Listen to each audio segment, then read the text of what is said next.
ำปลาดุกฟูกินแบบพ่อค้าแม่ค้าแบบง่ายๆเลย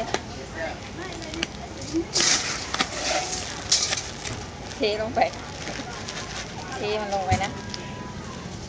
อันนี้น้ำจิ้มมันเอากระเทลงไป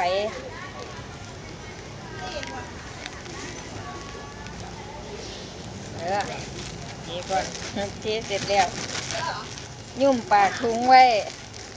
เสร็จแล้วเขาก็ขยอกโอ้ยพี่น้องเขาลืมเอาเนี่ยถุงบักพริกยังอยู่ในนี้อยู่เลยเทลงไปอยู่ในนี้นี่ยุ่มมันอีกไหมขยอกเละหมด